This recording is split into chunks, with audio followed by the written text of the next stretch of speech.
Ministre respectée, opposante, sénatrice aujourd'hui. Mais derrière cette image, certains observateurs se demandent, Paulette Missambo a-t-elle aussi contribué à affaiblir le pays qu'elle prétend vouloir sauver?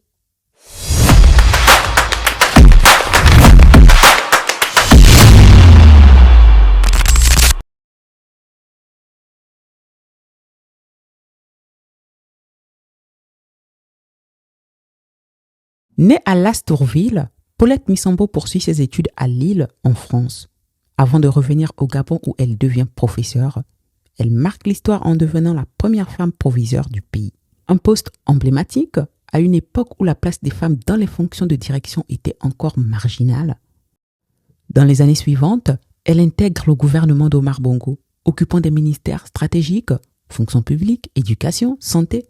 Pendant près de 15 ans, elle participe aux décisions politiques et économiques du pays, alors que les premiers signes de déclin apparaissent malgré les revenus pétroliers. Pour ses détracteurs, elle faisait partie du système au moment où le pays s'enfonçait. Pour d'autres, elle fut témoin impuissant d'une dégradation qu'aucun ministre ne pouvait réellement endiguer. En 2009, après l'élection controversée d'Ali Bongo, Paulette Missambo quitte le Parti démocratique gabonais, dénonçant l'hérédité présidentielle et la mauvaise gouvernance. Elle rejoint l'Union nationale, un parti d'opposition qui dénonce la fraude électorale et la corruption. Mais pour une partie de l'opposition, son revirement reste ambigu. N'a-t-elle pas longtemps soutenu les dérives qu'elle dénonce aujourd'hui? Certains y voient une prise de position sincère, d'autres un calcul politique. Son bilan ministériel reste discuté. Si son expérience est saluée, des voix critiquent son manque de réformes profondes et l'incapacité de lutter contre le clientélisme. Au sein de l'opposition, elle est parfois accusée de centraliser le pouvoir, ce qui fragiliserait son image de rassembleuse. Paulette Missambo incarne-t-elle un véritable changement ou simplement une continuité sous d'autres couleurs politiques? En septembre 2023, après le coup d'État, elle est nommée présidente du Sénat.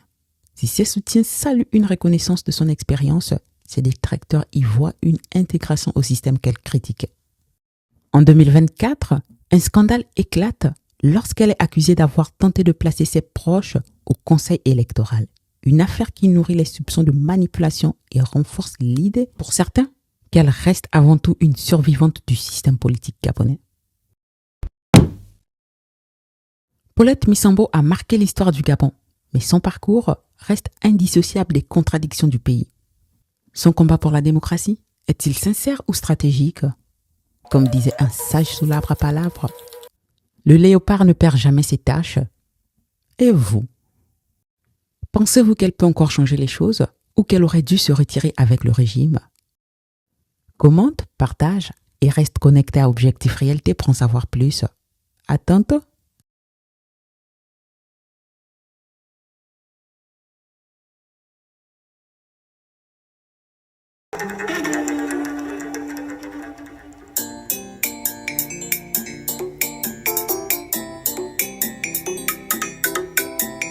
Yo yo yo,